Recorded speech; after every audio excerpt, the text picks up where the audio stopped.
but, as I say, save the lives of many hundreds, perhaps thousands of others. Okay, Brian, let's back up. We are now talking about declaring an act of war against Osama bin Laden and the countries that harbor him, whichever ones those might be.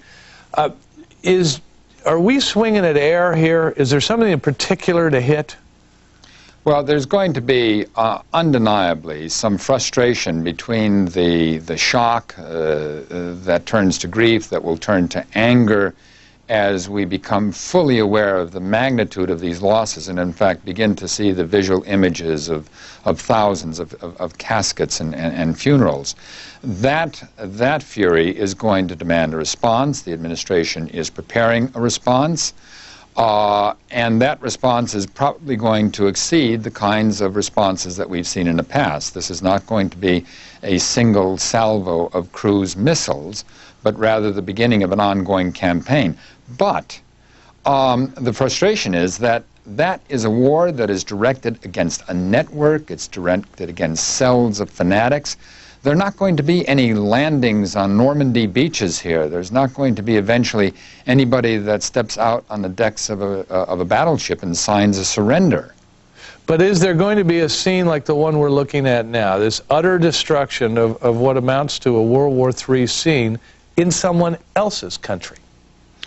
Probably not, nor do I think that the American people would desire that we respond to an act of terrorism such as this by simply wantonly killing civilians in other countries. However much our emotions and anger may be aroused by this, that is not an appropriate monument to those who were killed. We should take every measure that we can to identify those who were responsible, those who assisted them, to break up other terrorist cells that may exist. I mean, one thing that's important to keep in mind here, as your own earlier report underlined, preparations for this operation began months ago when people began training for flying training. We do not know at this very moment how many other cells may exist around the world of individuals who are ready, perhaps even in the process of preparing to carry out additional actions. Okay, let's go to the other area of your expertise, and that is aviation security and safety. It probably goes without saying that we've been unnecessarily lax in our security in commercial aviation. But what is the new world going to look like when we finally go back into the air in a few days? How are we going to be assuring our security now that we've seen this? Well, clearly, these events will call for a wholesale review of the security measures in place, and we'll have to try to put together more details about exactly how this took place. Did these people smuggle on board something that they should not have had on board, or are the procedures inadequate to prevent otherwise harmless-looking objects, cardboard cutters described in one of the cell phone calls, from coming on board? Did they have the assistance of suborned members of the ground staff? All of those will be investigated. On the basis of that investigation, then we can look and to see what precise vulnerabilities were exploited in this particular set of hijackings and what we might do to improve the situation. There is no question that we need to improve aviation security. The biggest problem has not been lack of ideas. In fact, the biggest problem hasn't even been the lack of measures that we have recommended in the past. The biggest problem has been complacency. Right. Complacency. All right, Brian Jenkins, terror expert. Thanks very much, Brian. We appreciate you coming in tonight. Joining us now from Washington, Stephen Emerson. He's with a group called Investigative Project, which researches international terrorism. Stephen, before I get into your direct area of expertise, just segueing from Brian Jenkins, there are techniques the Israelis use on El Al. We don't see a whole lot of El Al hijackings anymore. And that may be a model for our new aviation world. What do they do that's so different from what we have been doing? They do two things. One is they do certain types of psychological profiling of all types of people traveling on the planes to determine whether they look the part, whether they're traveling alone, where they've traveled before, and they make an instant determination whether that profile merits an exhaustive examination of everything in their baggage, including squeezing sometimes the toothpaste out of a toothpaste tube. So that process can take a while. That's why they advise people going to El Al to get there sometimes 2.5 hours ahead of time. And I think that type of intrusive inspection of our own personal belongings, as well as the willingness to endure a certain type of profiling, is the key to the success of the Israeli airline security success story. Stephen, into your main area of expertise, who did this, why they did it, and whether actions we take might deter them from doing it in the future. Are there things we can do to stop this?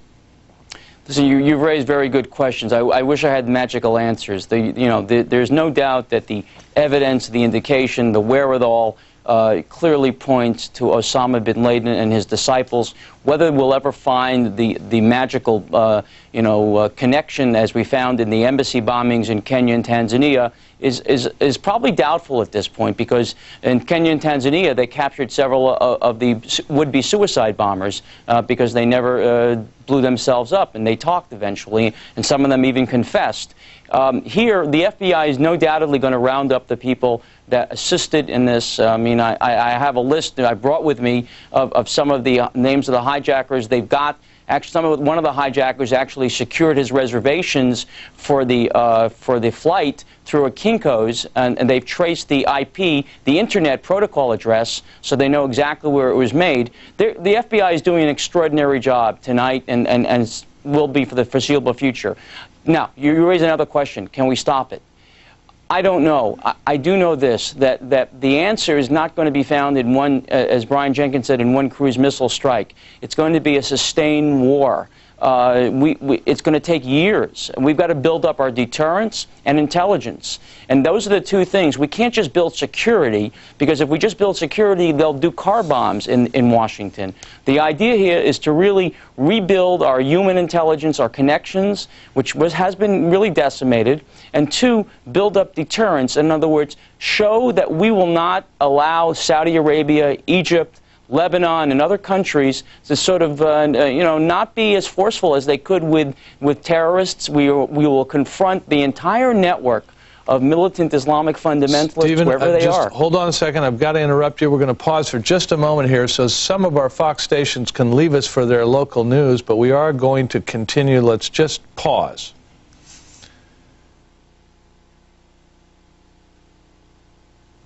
As we look at a scene of the rescue workers going through the rubble at the World Trade Center, where we're at this point down there where they're really going through the stuff not only with big front-end loaders and cranes, but by hand. I mean, you can see people with buckets of dirt, and bucket brigades passing the buckets along and digging away, looking for both the people who were killed and with any luck, some survivors. Stephen Emerson, terrorism expert. Stephen, I guess what I was asking, and maybe you can tell, are we in a war with the Muslim world at large, that we're just never, ever going to all get along, in Rodney King's phrase, and that there's just going to be somebody mad at us all the time, and so mad they're going to try to do things like this all the time, no matter what? Look, there's no doubt that there are going to be people angry at us at all times because of who we are, because we're Americans, because we're democracy, because we've got separation of church and state, because we're infidels, we're apostates, whatever. But I do believe that the vast majority of the Muslim world, with the right leadership in their own countries, with the right encouragement and carrot and stick approach, can be made to see the fact that their alliance with the West is the only way of the future.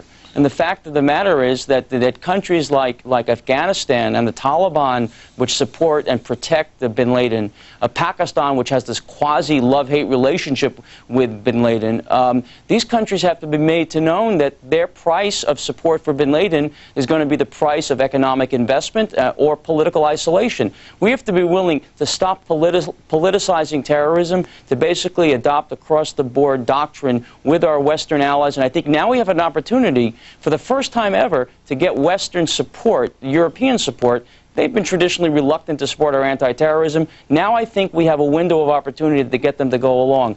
There's no guarantee that it's going to work. This is not a war against Islam. This is a war against militant Islam. The vast majority of Muslims are not interested in fighting a war with the West. They're interested in the same things you and I are interested in. But it is definitely a war that we have to declare against bin Laden, Hamas, Hezbollah, the whole spectrum of groups that operate worldwide with the intention of annihilating the United States or Western values and ideals. Okay, so what happens next? The president is getting his allies all lined up behind him.